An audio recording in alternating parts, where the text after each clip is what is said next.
ನಮಸ್ಕಾರ. ಇದೊಂದು ವಿಶೇಷ ಕಾರ್ಯಕ್ರಮ. ರಾಜಕಾರಣಿಗಳು ನಾ ಕಂಡಂತೆ. ಒಬ್ಬ ಪತ್ರಿಕೋದ್ಯಮಿಯಾಗಿ ನಾನು ರಾಜಕಾರಣಿಗಳನ್ನು ನೋಡಿದ ಬಗೆ, ನಾನು ಪ್ರತಿದಿನ ಒಬ್ಬೊಬ್ಬ ರಾಜಕಾರಣಿಯ ಕುರಿತು ತಮ್ಮ ಜೊತೆ ನನ್ನ ಅನುಭವವನ್ನು ಹಂಚ್ಕೋತೀನಿ. ಅದು ಕೇವಲ ಅನುಭವ ಮಾತ್ರ ಅಲ್ಲ, ಅದು ಬಿಟ್ವೀನ್ ದ ಲೈನ್ಸ್ ಇರುತ್ತೆ, ಎನಾಲಿಸಿಸ್ ಇರುತ್ತೆ, ಹಾಗೆಯೇ ಸಾಮಾನ್ಯ ಜನರಿಗೆ ಗೊತ್ತಿಲ್ಲದಂತಹ ವಿಚಾರಗಳು ಕೂಡ ಇರ್ತವೆ ಅದರಲ್ಲಿ. ಅದರಿಂದ ಇದು ಭಾಳ ಡಿಫ್ರೆಂಟ್ ಆದ ಒಂದು ಕಾರ್ಯಕ್ರಮ ತಮ್ಮ ಸಲುವಾಗಿ. ಇವತ್ತು ನಾನು ಮಾತನಾಡ್ತಾ ಇರೋದು ಮುಖ್ಯಮಂತ್ರಿ ಸಿದ್ದರಾಮಯ್ಯನವ್ರ ಬಗ್ಗೆ. ಮುಖ್ಯಮಂತ್ರಿ ಸಿದ್ದರಾಮಯ್ಯನವ್ರನ್ನ ನಾನು ಮೊದಲು ನೋಡಿದ್ದು ಅವರು ಮೊದಲ ಬಾರಿಗೆ ವಿಧಾನಸೌಧವನ್ನು ಪ್ರವೇಶಿಸಿದಾಗ. ಆಗ ಜನತಾ ಪರಿವಾರದ ಕಾಲ. ಸೊ ಹೊಸ ರಾಜಕೀಯ ಒಂದು ಮನ್ವಂತರ ಕರ್ನಾಟಕದಲ್ಲಿ ಪ್ರಾರಂಭ ಆಗ್ತಾ ಇದ್ದಂಥ ಸಂದರ್ಭ ಅದು. ಆಗ ಸಿದ್ದರಾಮಯ್ಯ ಮೊದಲ ಬಾರಿ 83ರಲ್ಲಿ ವಿಧಾನಸಭೆಯನ್ನು ಪ್ರವೇಶಿಸಿದರು. ಅವರಿಗೊಂದು ಹಿನ್ನೆಲೆ ಇತ್ತು. ಸಿದ್ದರಾಮಯ್ಯ MD ನಂಜುಂಡಸ್ವಾಮಿ ರೈತ ನಾಯಕರು ಅವರನ್ನು ತಮ್ಮ ಗುರು ಅಂತ ಪರಿಗಣಿಸಿದರು. ಸಮಾಜವಾದಿ ಚಿಂತನೆ. ಸೊ ನನಗೂ ಕೂಡ ನಂಜುಂಡಸ್ವಾಮಿ ಅವರು ಭಾಳ ಹತ್ತಿರ ನನಗೆ.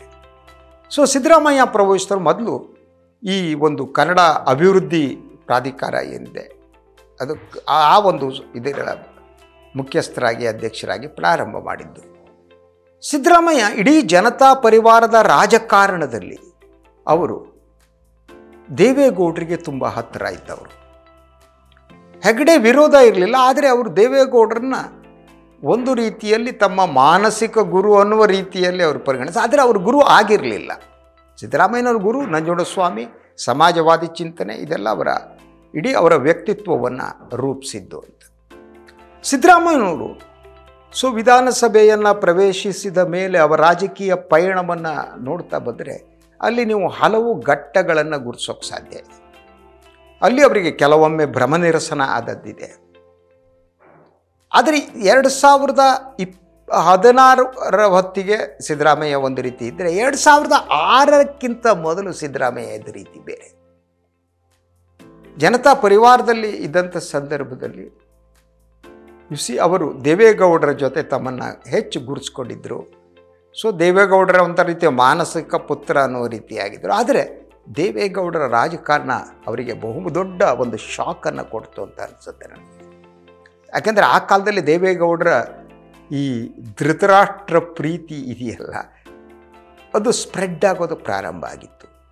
ಅವರು ತಮ್ಮ ಕುಟುಂಬದವರನ್ನು ತಮ್ಮವರನ್ನು ಬೆಳೆಸುವುದಕ್ಕಾಗಿ ಅವರು ಎಲ್ಲ ಮಾರ್ಗಗಳನ್ನು ಅನುಸರಿಸಬಲ್ಲವರಾಗಿದ್ದರು.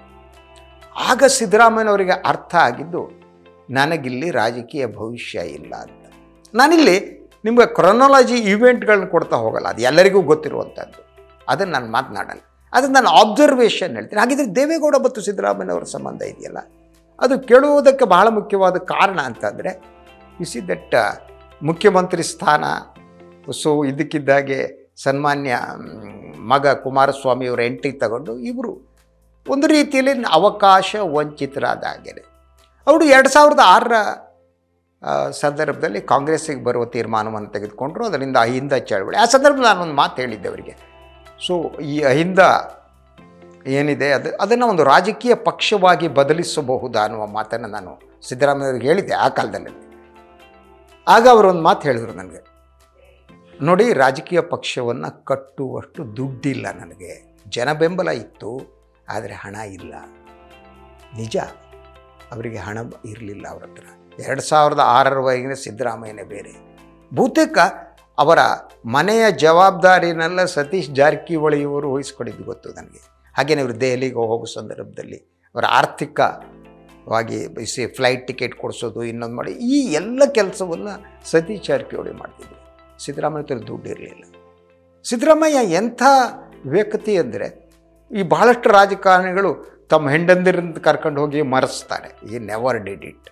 ಅವರ ಕುಟುಂಬ ಎಂದು ಇನ್ವಾಲ್ವ್ ಆಗಿಕೊಟ್ಟಿಲ್ಲ. ಆದರೆ ನಂತರ ದಿನಗಳಲ್ಲಿ ಅವರ ಪುತ್ರ ರಾಕೇಶ್ ಇದ್ದಂಥ ಸಿದ್ದರಲ್ಲೇ ಅವರು ಜವಾಬ್ದಾರಿ ವಹಿಸಿಕೊಂಡಿದ್ದು ನಿಜ. ಸೊ ನಾನು ಅವರ ರಾಜಕೀಯ ಬದುಕು ಹೇಳಿದೆ. ಮೊದಲು ಹೋರಾಟದ ಬದುಕು, ರೈತ ಚಳವಳಿಯ ಜೊತೆಗೆ ಅವರಿಗಿದ್ದಂಥ ಸಂಬಂಧ. ಅದು ಅವರ ವ್ಯಕ್ತಿತ್ವವನ್ನು ರೂಪಿಸಿದ್ದು. ಸಮಾಜವಾದಿ ಚಿಂತನೆ ಮತ್ತು ಅಹಿಂದ ಅನ್ನೋದಿದೆಯಲ್ಲ, ಅಲ್ಪಸಂಖ್ಯಾತರು, ಹಿಂದುಳಿದ ವರ್ಗದ್ದು ಮತ್ತು ದಲಿತ ಇದೇನಿದೆ, ಆ ಕಾಂಬಿನೇಷನ್ ಅವರು ತಮ್ಮ ರಾಜಕೀಯ ಅಸ್ತ್ರವನ್ನಾಗಿ ಬಳಸಿಕೊಂಡದ್ದು ಅಂತ. ಆದರೆ ಈ ಸಂದರ್ಭದಲ್ಲಿ ಹಲವು ಮಾತುಗಳು ಕೇಳಿ ಬರ್ತಾಯಿತ್ತು. ಸಿದ್ದರಾಮಯ್ಯನವರು ಕೆಲವು ಕುರುಬರಿಗೆ ಮಾತ್ರ ಅವರು ಇದನ್ನು ಕೊಡ್ತಾರೆ, ಇನ್ನೊಂದು ಮಾಡ್ತಾಯಿಲ್ಲ, ಇಂಥ ದೂರುಗಳು. ಹಾಗೆಯೇ ಅವರು ಭಾಳ ಜನ ಹೇಳ್ತಿದ್ರು ಸಿದ್ದರಾಮಯ್ಯರಿಗೆ ದುರಹಂಕಾರ ಹಾಗೆ ಹೀಗೆ. ನಾನು ಒಂದು ಸಂದರ್ಭದಲ್ಲಿ ಅವರಿಗೆ ಹೇಳಿದ ಒಂದು ಮಾತನ್ನು ತಮ್ಮ ಜೊತೆ ಹಂಚ್ಕೋಬೇಕು. ನಾನು ಹೇಳಿದೆ ಅವರಿಗೆ, ಸಿದ್ದರಾಮಯ್ಯನವರಿಗೆ, ಈಗಲ್ಲ 15-20 ವರ್ಷಗಳ ಹಿಂದೆ, ಸರ್ ನೀವು ಸ್ವಲ್ಪ ನಗುವುದನ್ನು ಕಲ್ತ್ಕೊಳ್ಳಿ ಸರ್, ಸ್ವಲ್ಪ ನಕ್ಕು ಬಿಡಿ ಸರ್, ಯಾಕೆ ಸರ್ ನೀವು ಯಾವುದೇ ಉಬ್ಬಿಸ್ಕೊಂಡು ಮುಖ ಸಿಂಡ್ರಿಸ್ಕೊಂಡು ಹೋಗ್ತೀರಿ, ಏನು ಸರ್ ಇದು ಅಂತ ಅಂದೆ. ಆಗೊಂದು ಮಾತು ಹೇಳಿದ್ರು ಅವರು, ಭಾಳ ಮುಖ್ಯವಾದ ಮಾತು ಅಂತ ನನಗೆ ಅನ್ನಿಸ್ತದೆ. ಅವ್ರು ಹೇಳಿದ್ರು, ಸರ್ ಇದು ಹೇಗೆ ಸರ್ ಅಂದಿಲ್ಲ, ಬಟ್ರೆ ಇದು ಹೇಗೆ ಅಂತ ಅಂದರೆ, ನೋಡಿ, ಒಬ್ಬ ಹಿಂದುಳಿದ ವರ್ಗದ ನಾಯಕ ಎದೆಯನ್ನು ಉಬ್ಬಿಸಿಕೊಂಡು ನಡೆದರೆ ಅದನ್ನು ದುರಹಂಕಾರ ಅಂತ ಹೇಳಲಾಗುತ್ತೆ. ಅದೇ ಒಬ್ಬ ಮೇಲ್ಜಾತಿಯ ರಾಜಕಾರಣಿ, ಒಬ್ಬ ವ್ಯಕ್ತಿ ಎದೆ ಉಬ್ಬಿಸಿಗಳು ನಡೆದರೆ ಎಲ್ಲರೂ ಓಹೋ ಎಂಥ ಸ್ವಾಭಿಮಾನ ಅಂತಾರೆ. ಇದು ವ್ಯತ್ಯಾಸ. ಆ ಸತ್ಯ ಅವ್ರು ಹೇಳಿದ ಮಾತಿನಲ್ಲಿ ನನಗೆ ಅಂದೇ ಅನಿಸ್ತು. ಎಸ್, ಆ ಕಾರಣಕ್ಕೆ ನಾನು ಎದೆ ಉಬ್ಬಿಸಿ ನಡೀತೀನಿ, ಅದು ನನ್ನ ದುರಹಂಕಾರ ಅಲ್ಲ, ನನ್ನ ಸ್ವಾಭಿಮಾನ ಅಂತ. ಸಿದ್ದರಾಮಯ್ಯ ಆ ರೀತಿ ಸ್ವಾಭಿಮಾನವನ್ನು ಉಳಿಸಿಕೊಂಡು ಬಂದವರು. ನಾನು ಇನ್ನೊಂದು ಸಂದರ್ಭದಲ್ಲಿ ಹೇಳಿದೆ ರಾಜಕಾರಣದಲ್ಲಿ, ಸರ್ ನೀವು ಸಿ ನಿಮ್ಮ ಅಕ್ಕಪಕ್ಕ ಒಬ್ಬ ಒಕ್ಕಲಿಗನನ್ನು ಮತ್ತು ಒಬ್ಬ ಲಿಂಗಾಯತನನ್ನು ರಾಜಕೀಯವಾಗಿ ಬೆಳೆಸಿ ನೀವು ಅಂತ. ಅದು ನಿಮಗೆ ರಾಜಕೀಯ ಫಲವನ್ನು ಕೂಡ ಕೊಡುತ್ತೆ ಮತ್ತು ಅವ್ರನ್ನ ಕಾನ್ಫಿಡೆನ್ಸಿಗೆ ತೆಗೆದು ನಿಮ್ಮ ಹಿಂದುಳಿದ ವರ್ಗಗಳ ಕೆಲಸವನ್ನು ಮೇಲ್ಜಾತಿಯ ಜನರ ಹತ್ರ ಮಾಡಿಸುವುದು ಬಹಳ ಮುಖ್ಯವಾದದ್ದು ಅಂತ ನಾನು ನಂಬಿದ್ದೇನೆ ಅಂತ ಸಿದ್ದರಾಮಯ್ಯ ನಕ್ಕರು. ಆದರೆ ಇದು ಯಾವ ರೀತಿಯ ಸ್ಥಿತಿ ಇತ್ತು ಅಂದರೆ, ಅವರೀಗ 2ನೇ ಬಾರಿ ಮುಖ್ಯಮಂತ್ರಿ ಆಗಿದ್ದಾರೆ. ಮೊದಲ ಬಾರಿ ಮುಖ್ಯಮಂತ್ರಿ ಆಗಿದ್ದಾಗಲೂ ಈಗ ಆಗಿರುವುದಕ್ಕೂ ಭಾಳ ದೊಡ್ಡ ವ್ಯತ್ಯಾಸವನ್ನು ನಾನು ಗಮನಿಸ್ತೀನಿ. ಮೊದಲ ಬಾರಿ ಅವರು ಮುಖ್ಯಮಂತ್ರಿ ಆದಾಗ ಇದ್ದ ಹಾಗೆ 2ನೇ ಬಾರಿ ಮುಖ್ಯಮಂತ್ರಿ ಆದಾಗ ಇಲ್ಲ. ಸೊ ಅದು ಅಧಿಕಾರ ಮಾಡಿಸುತ್ತೆ ಅನಿಸುತ್ತೆ. ಅವರು ಮೊದಲ ಬಾರಿ ಮುಖ್ಯಮಂತ್ರಿ ಆದಾಗ ಅವರ ಇದ್ದ ಬದ್ಧತೆ ಇದೆಯಲ್ಲ, ಆ ಬದ್ಧತೆ ಈಗ ಇದೆಯಾ ಇಲ್ವಾ ಅನ್ನೋದು ಕೂಡ ಪ್ರಶ್ನೆ. ಹಾಗೆಯೇ ಅವರು ಮೊದಲ ಬಾರಿ ಅಥವಾ 2006ರವರೆಗೆ ಅವರು ಕರಪ್ಟ್ ಆಗಿರಲೇ ಇಲ್ಲ. ಅವರ ಎಲ್ಲ ಖರ್ಚು ವೆಚ್ಚವನ್ನು ಸತೀಶ್ ಜಾರಕಿಹೊಳಿ ನೋಡ್ಕೊತಿದ್ರು. ಮನೆ ದಿನಸಿ ತರೋದ್ರಿಂದ ಸಿದ್ದರಾಮಯ್ಯ ಹತ್ರ ದುಡ್ಡು ಇರಲಿಲ್ಲ. ಅವರು ಅಹಿಂದ ಚಳವಳಿಯನ್ನು ಕಟ್ಟೋ ಸಂದರ್ಭದಲ್ಲಿ ಯಾರು ಮಾಡಿದರು, ನಾನು ಅದನ್ನ ರಾಜಕೀಯ ಪಕ್ಷ ಬದಲಿಸಿ ಅಂತ ಸಲಹೆ ಕೊಟ್ಟಿದ್ದುಂಟು, ದುಡ್ಡಿಲ್ಲ ಅಂತ ಹೇಳಿದರು. ಆದರೆ ಈಗ ಹಾಗೆ ನಂಬೋಕ್ಕಾಗಲ್ಲ. ಸಿದ್ದರಾಮಯ್ಯ ಈಗ ಬದಲಾಗಿದ್ದಾರೆ. ಆಗಿದ್ದರೆ ಭ್ರಷ್ಟಾಚಾರದ ವಿಚಾರದಲ್ಲಿ ಅವರು ಕಾಂಪ್ರಮೈಸ್ ಮಾಡ್ಕೊಂಡಿದ್ದಾರೆ, ಇಂಥ ಪ್ರಶ್ನೆಗಳಿವೆ. ಆದರೆ ಇವತ್ತು ಅವರು ವೈಯಕ್ತಿಕವಾಗಿ ಭ್ರಷ್ಟರು ಅಂತ ಹೇಳೋದಕ್ಕೆ ನಾನು ಸಿದ್ಧ ಇಲ್ಲ. ಆದರೆ ಸುತ್ತಮುತ್ತ ಅವರು ಇಟ್ಟುಕೊಂಡಿರುವ ಜನ ಇದ್ದಾರಲ್ಲ, ಅವರ ಬಗ್ಗೆ ಪ್ರಶ್ನಾರ್ಥಕ ಚಿಹ್ನೆಗಳಿವೆ. ಒಬ್ಬ ವ್ಯಕ್ತಿಯನ್ನು ನಾವು ತೀರ್ಮಾನ ಮಾಡಬೇಕಾದ್ರೆ, ಅವ್ರು ಹೀಗೆ ಅಂತ ಹೇಳಬೇಕಾದ್ರೆ, ಅವರ ಗೆಳೆಯರು ಯಾರು, ಸುತ್ತಮುತ್ತಲು ಯಾರು ಇಟ್ಕೋತಾರೆ ಅಂತ. ಸೊ ಇದು ಒಬ್ಬ ರಾಜಕಾರಣಿಯ ದೌರ್ಬಲ್ಯವೋ ಗುಣವೋ ನನಗೆ ಗೊತ್ತಿಲ್ಲ. ಬಹಳಷ್ಟು ರಾಜಕಾರಣಿಗಳು ಹಾಗೆ ಮಾಡ್ತಾರೆ. ಅವರು ಹುಜೂರುಗಳನ್ನ ಇಟ್ಕೋತಾರೆ. ಸ್ವಂತ ವ್ಯಕ್ತಿತ್ವ ಇರುವವರನ್ನು, ಪ್ರಬಲರಾದವ್ರನ್ನ ಪಕ್ಕಕ್ಕೆ ಇಟ್ಕೊಳ್ಳಲ್ಲ. ಇದನ್ನು ನಾನು ಸಿದ್ದರಾಮಯ್ಯನವರು ಬಹುದೊಡ್ಡ ದೌರ್ಬಲ್ಯ ಅಂತ ಹೇಳಲಾಗಿದ್ದರೆ, ಸಿದ್ದರಾಮಯ್ಯನ ಸುತ್ತಮುತ್ತ ಇರುವ ಮುಖಗಳು ಅವರ ಆಪ್ತರು ಅನ್ನೋರು ನೋಡಿ, ಆ ಆಪ್ತರೇ ಸಿದ್ದರಾಮಯ್ಯನವರಿಗೆ ತೊಂದರೆ ಅಂತ ತರ್ತಿದ್ದಾರೆ. ರಾಜಣ್ಣ ಫಜೀತಿ ಮಾಡಿಬಿಟ್ಟು ಅವರು ಈಗ ಇದರಿಂದ ಹೋದರು ಅಲ್ವಾ. ಅವ್ರ ಸುತ್ತಮುತ್ತಲು ಜಮೀರ್ ಅಹ್ಮದ್, ಇನ್ನೊಬ್ಬರು MLA ಇದ್ದಾರೆ, ಅವ್ರ ಹೆಸರು ಹೇಳಲೇಬೇಡ, ಗೊತ್ತಿಲ್ಲ, ಸದಾ ಫೈಲ್ ಇಟ್ಕೊಂಡಿರ್ತಾರೆ. ಹೀಗೆ ಸಿದ್ದರಾಮಯ್ಯನವರು ಸುತ್ತಮುತ್ತ ಅವರ ಬೆಂಬಲಿಗರಲ್ಲಿ ದಿನೇಶ್ ಗುಂಡೂರಾವ್ ಅವರ ಆಪ್ತ ಸಚಿವರು ಅಂತ ಅಂದ್ಕೊಂಡ್ರಿ. ಅಲ್ಲೂ ಕೂಡ ಅವರು ದಟ್ ತಮ್ಮ ಸುತ್ತಮುತ್ತ ತುಂಬ ಪವರ್ಫುಲ್ ಆದ ಶಕ್ತಿಯುತ ನಾಯಕರನ್ನ ಇಟ್ಟುಕೊಂಡಿಲ್ವೇ, ಅಥವಾ ತಮ್ಮ ಸುತ್ತಮುತ್ತ ಇರುವವರನ್ನ ಶಕ್ತಿಯುತವಾಗಿ ಬೆಳೆಸಲ್ವೇ? ಈ ಪ್ರಶ್ನೆಗಳಿವೆ. ಹಾಗೆ ನೋಡಿದರೆ ಅವ್ರ ಮೇಲೆ ಬಂದ ಆರೋಪಗಳಲ್ಲಿ ಭ್ರಷ್ಟಾಚಾರದ, ನಾನು ಮೂಢ, ಐ ಡೋಂಟ್ ಬಿಲೀವ್ ಒಂದು ಸೈಟ್ ವಿಚಾರದಲ್ಲಿ ಅದನ್ನ ರಾಜಕೀಯವಾಗಿ ಮಾಡೋದಕ್ಕೆ ನೋಡಲಿ. ಆದರೆ ಸಿದ್ದರಾಮಯ್ಯನವರು ಇನ್ನಷ್ಟು ಮಾಡುವುದಕ್ಕೆ ಸಾಧ್ಯತೆ ಇತ್ತು ಅಂತ ನಂಬುವ ನಾನು. ಭ್ರಷ್ಟಾಚಾರ ಅಲ್ಲ, ಅವರು ಇನ್ನಷ್ಟು ನಾಯಕರನ್ನ ಬೆಳೆಸಬಹುದಾಗಿತ್ತು. ಅದಕ್ಕೆ ನಾನು 2 ಉದಾಹರಣೆಗಳನ್ನು ನಿಮಗೆ ಕೊಡಬಲ್ಲೆ. ದೇವರಾಜ್ ಅರಸು ಅವ್ರ ಬಗ್ಗೆನೂ ನಾನು ಒಂದು ದಿವಸ ಮಾತಾಡ್ತೀನಿ. ನನಗೆ ನನ್ನ ಏಕವಚನದಲ್ಲಿ ಕರೀತಿದ್ದಂಥ ರಾಜಕಾರಣಿ ಅರಸು ಅವರ ಕೊನೆಯ ದಿನಗಳಲ್ಲಿ ನಾನು ಅವರ ಮನೆಗೆ ಹೋಗಿದ್ದೇನೆ, ಮಾತಾಡಿದ್ದೇನೆ. ಅವರು ಬೆಳೆಸಿರುವ ನಾಯಕರನ್ನ ನೀವು ಗಮನಿಸಿ. ಒಬ್ಬರೇ ಇಬ್ಬರೇ. ಸೊ ಮಲ್ಲಿಕಾರ್ಜುನ್ ಖರ್ಗೆ, ಧರ್ಮ್ ಸಿಂಗ್, ವೀರಪ್ಪ ಮೊಯ್ಲಿ, ಅದೆಷ್ಟು ನಾಯಕರುಗಳನ್ನು ಅವರು ಬೆಳೆಸಿದ್ರು ಅರಸು ಅವರು. ಅದರಂತೆ ನೀವು ನೋಡೋದಿದ್ರೆ ಮತ್ತೆ ನಾಯಕರನ್ನು ಬೆಳೆಸಿದವ್ರು ನೀವು ಗಮನಿಸಿದರೆ ಜನತಾ ಪರಿವಾರದ ಸಂದರ್ಭದಲ್ಲಿ ರಾಮಕೃಷ್ಣ ಹೆಗಡೆಯವರು, ಹೆಗಡೆಯವರ ಗರಡಿಯಲ್ಲಿ ಬೆಳೆದಂಥವರು ಅದೆಷ್ಟು ನಾಯಕರು ಈಗ ಬೇರೆ ಬೇರೆ ರಾಜಕೀಯ ಪಕ್ಷದಲ್ಲಿದ್ದಾರೆ. ಇಂಥ ಒಂದು ಸಾಧ್ಯತೆ, ಅವಕಾಶ ಸಿದ್ದರಾಮಯ್ಯನವರಿಗೆ ಇತ್ತು. ಅವರು ಯಾಕೆ ಬೇರೆ ನಾಯಕರನ್ನ ಬೆಳೆಸಿಲ್ಲ ಅನ್ನೋ ಪ್ರಶ್ನೆ ನನ್ನ ಮುಂದೆ ಭಾಳ ಗಂಭೀರವಾಗಿ ನಾನು ಆ ಬಗ್ಗೆ ಯೋಚನೆ ಮಾಡ್ತೀನಿ. ವಾಯ್ ಇದು ನನ್ನ ಭಾಳ ಬಗ್ಗೆ ಅದು ಸಾಧ್ಯತೆ ಇತ್ತು ಅಂತ. ಉಳಿದೆಲ್ಲ ರಾಜಕಾರಣಿಗಳಿಂದ ವಿಭಿನ್ನವಾಗಿರುವ ಸಿದ್ದರಾಮಯ್ಯ ಬೇರೆ ಬೇರೆ ಕಾರಣಗಳಿಗೆ ಮೆಚ್ಚುಗೆಗೆ ಕಾರಣರಾಗ್ತಾರೆ. ಆದರೆ ಕೆಲವು ವಿಚಾರಗಳಲ್ಲಿ ಮೆಚ್ಚದಿರುವ ಅಂಶಗಳು ಇದು ಮನುಷ್ಯ ಸಹಜವಾದ. ನಾವೆಲ್ಲ ಮನುಷ್ಯರು ಅಲ್ವ, ನಾವೆಲ್ಲ ಗುಣ ದೌರ್ಬಲ್ಯಗಳ ಒಂದು ಮೊತ್ತ ಆಗಿರ್ತೀವಿ ಅಂತ.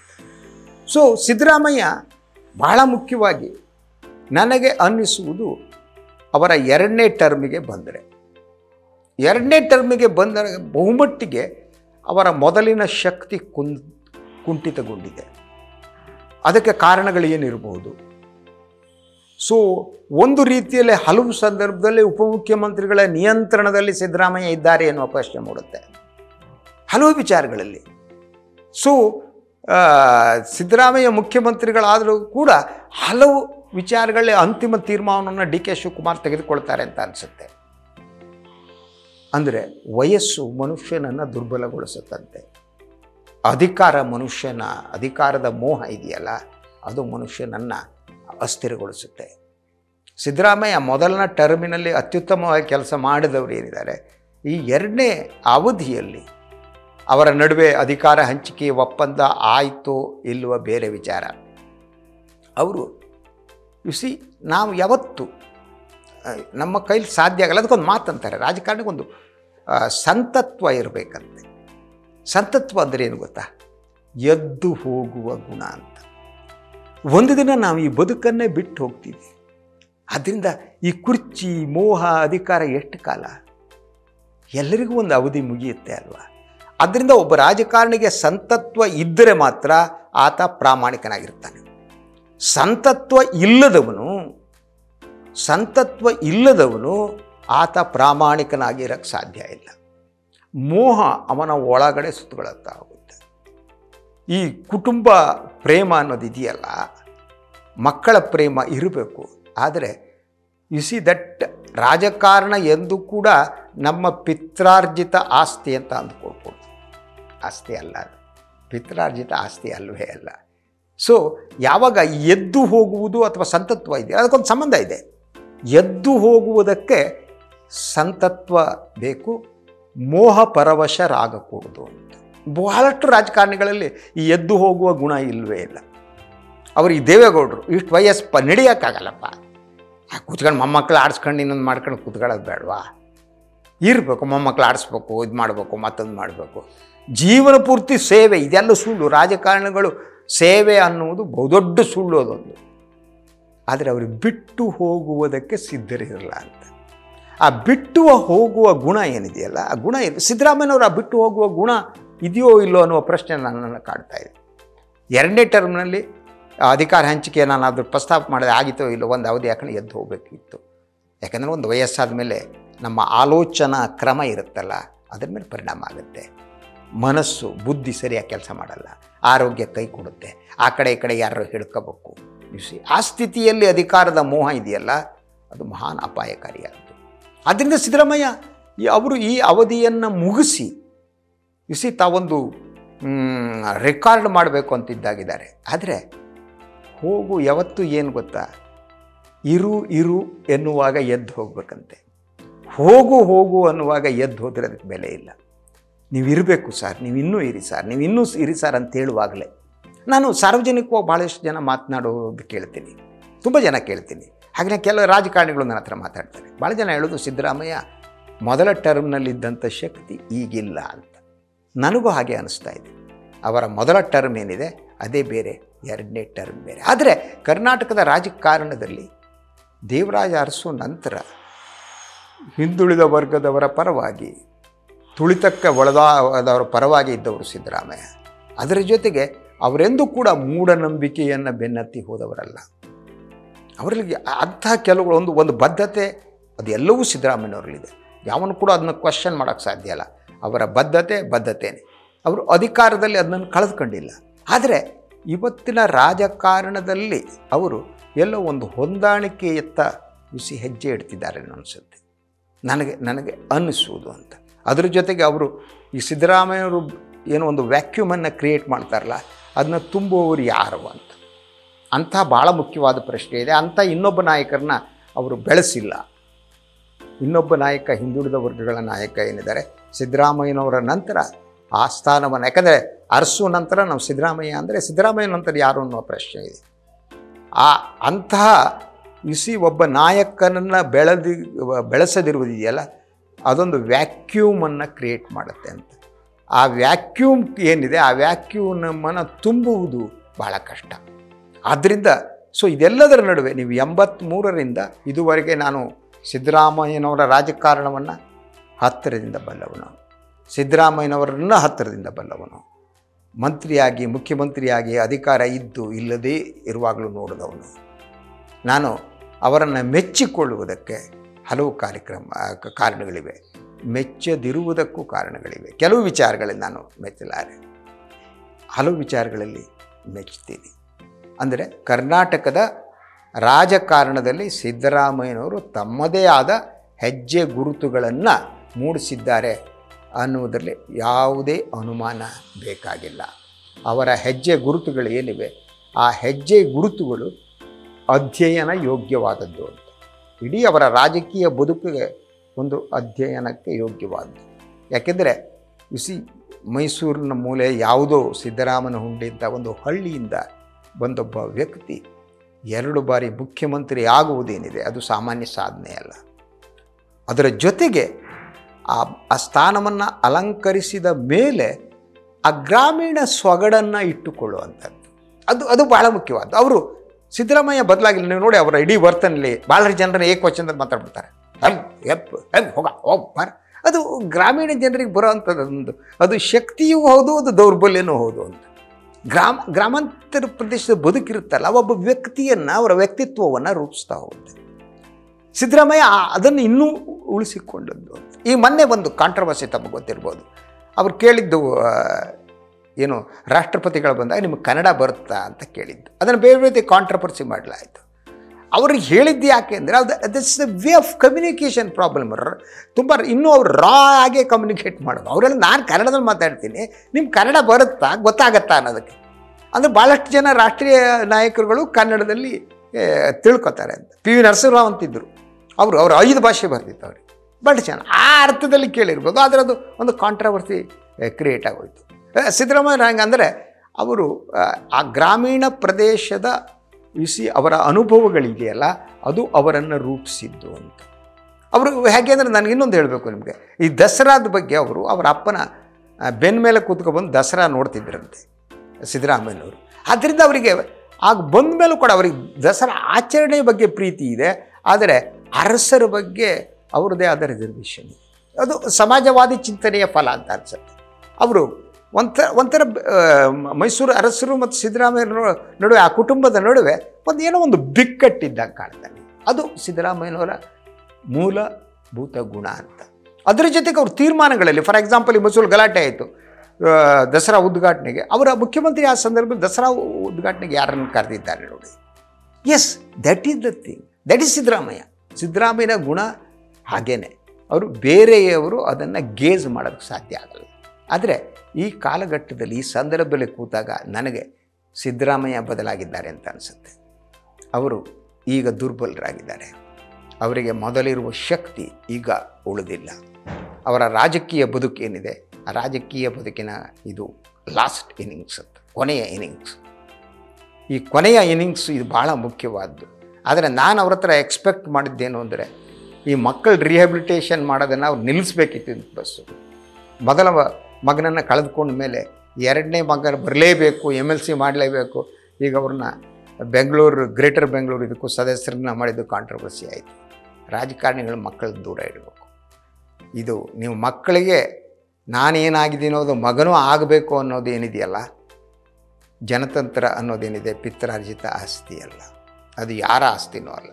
ಆ ಮೂಲಕ ರಾಜಕಾರಣಿಗಳು ತಮ್ಮ ಮಕ್ಕಳಿಗೆ ಅವಕಾಶ ಕೊಡುವ ಮೂಲಕ ಇನ್ನೊಬ್ಬ ಅರ್ಹ ವ್ಯಕ್ತಿಯ ಅವಕಾಶವನ್ನು ಕಸಿದುಕೊಳ್ತಾರೆ ಅಂತ. ಆ ದೃಷ್ಟಿಯಿಂದ ಅದನ್ನು ನೋಡಬೇಕು.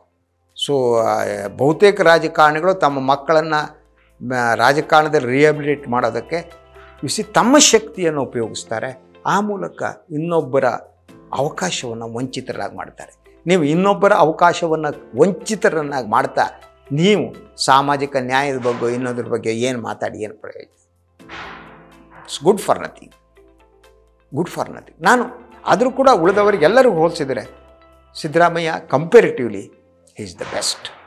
ಉಳಿದವರಿಗೆ ಹೋಲಿಸಿದರೆ ಎಸ್, ಅವರ ಬದ್ಧತೆ ಇನ್ನೊಂದು ಮತ್ತೊಂದು ಎಲ್ಲ ದೃಷ್ಟಿಯಿಂದಲೂ ಈಸ್ ಡಿಫ್ರೆಂಟ್. ಸ್ನೇಹಿತರೆ, ನಾನು ಪ್ರತಿದಿನ ಹೀಗೆ ಒಬ್ಬರ ಬಗ್ಗೆ ಮಾತನಾಡ್ತಾ ಹೋಗ್ತೀನಿ. ಸಿದ್ದರಾಮಯ್ಯ ಕೆಲವು ಅಂಶಗಳನ್ನು ಹೇಳಿದ್ದೀನಿ. ಇವತ್ತು ಇನ್ನೂ ಬಹಳಷ್ಟು ವಿಚಾರಗಳಿವೆ. ಆ ವಿಚಾರಗಳು ತಮಗೆ ಹೇಳ್ತಾ ಹೋಗ್ತೀನಿ. ಹಾಗೆಯೇ ಪ್ರತಿದಿನ ಒಬ್ಬ ರಾಜಕಾರಣಿಗಳ ಬಗ್ಗೆ ಹೇಳಬೇಕು ತಮಗೆ ಅಂತ. ನನಗೆ ನಾನು ಇಂದಿರಾ ಗಾಂಧಿ ನನಗೆ ಗೊತ್ತಿತ್ತು. ನಾನು ಇಂದಿರಾ ಗಾಂಧಿಯ ಸಂದರ್ಶನ ಮಾಡಿದವನು. ನನಗೆ ಇಂದಿರಾ ಗಾಂಧಿ ಗೊತ್ತಿದ್ದು ದೊಡ್ಡ ಪ್ರಶ್ನೆ ಅಲ್ಲ, ಇಂದಿರಾ ಗಾಂಧಿಗೂ ನನಗೆ ಗೊತ್ತಿತ್ತು ಅಂತ. ಇಂದಿರಾ ಗಾಂಧಿಯವರು ನನ್ನ ಹೆಸರು ಹೇಳಿ ನನ್ನನ್ನು ಗುರುತಿಸುವಷ್ಟು ಗೊತ್ತಿತ್ತು ನನಗೆ. ಹಾಗೇನೆ ಬಹುತೇಕ ಕರ್ನಾಟಕದ ರಾಜಕಾರಣಿಗಳು, ಮುಖ್ಯಮಂತ್ರಿಗಳು ಎಸ್ಪೆಷಲಿ ದೇವರಾಜ ಅರಸುವಿಂದ ಬಂದ ಇವತ್ತಿನ ಮುಖ್ಯಮಂತ್ರಿಗಳವರೆಗೆ ಎಲ್ಲ ಮುಖ್ಯಮಂತ್ರಿಗಳು ವೈಯಕ್ತಿಕವಾಗಿ ನನಗೆ ಗೊತ್ತಿರೋದು ಮಾತ್ರಲ್ಲ, ಅವರಿಗೂ ನಾನು ಗೊತ್ತು. ಅವರ ಜೊತೆ ಹಲವಾರು ನನಗೆ ವೈಯಕ್ತಿಕ ಅನುಭವಗಳಿವೆ. ಅದನ್ನೆಲ್ಲ ತಮಗೆ ಹಂಚಿಕೊಳ್ಳುವುದು ನನಗೆ ಭಾಳ ಇಷ್ಟ. ರಾಜಕಾರಣಿಗೆಲ್ಲ ರಾಷ್ಟ್ರಮಟ್ಟದ ರಾಜಕಾರಣಿಗಳು ನನಗೆ ಗೊತ್ತು.